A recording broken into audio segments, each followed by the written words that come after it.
want to talk about when you first met the gender thing.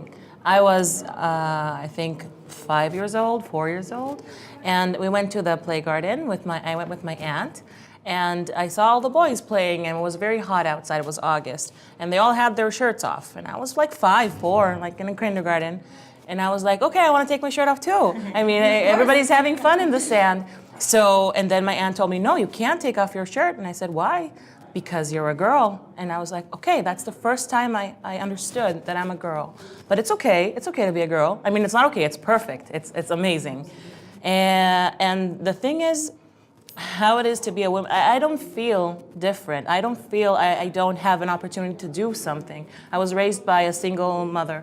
And she always told me, you can do whatever you want to do, because she was the mother and the father.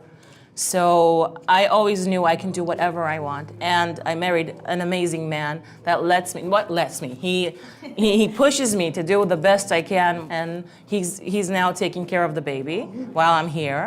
And I'm gonna teach my son to be the same man that believes in women and understands them, and he's equal to them. Well, I think that's an important point that you raised, because we as women have that duty to our children. Totally. To teach them to be accepting, to be tolerant, to allow individuals to become everything that they can be. And I think that is a huge responsibility that lies with us, and not only responsibility, but opportunity.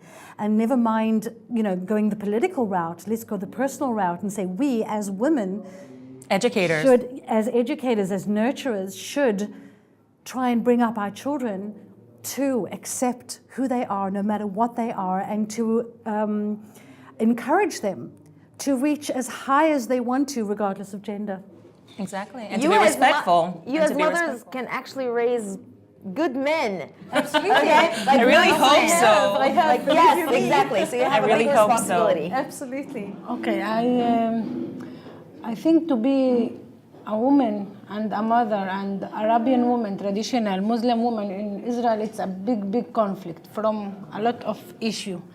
But I don't have any time the problem with the gender, to why as a woman I cannot do and my brother can do.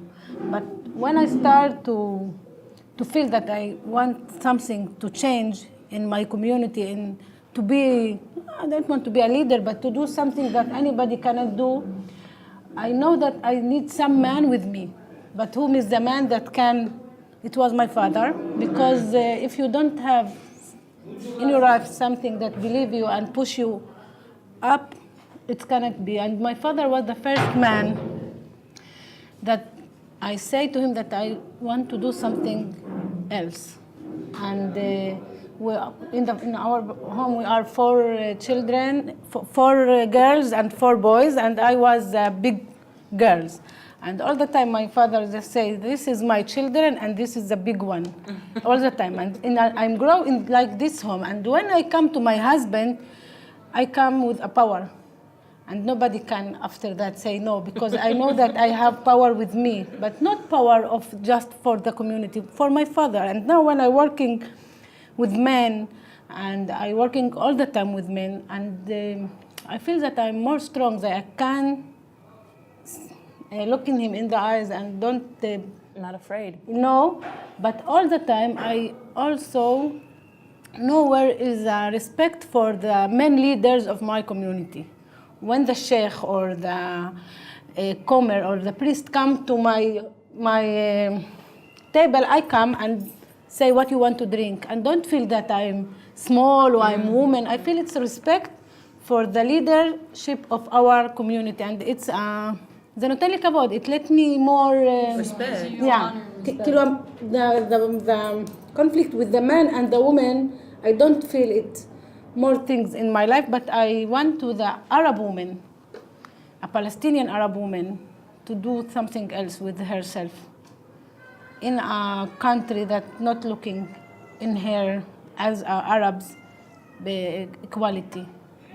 This is the issue in my system.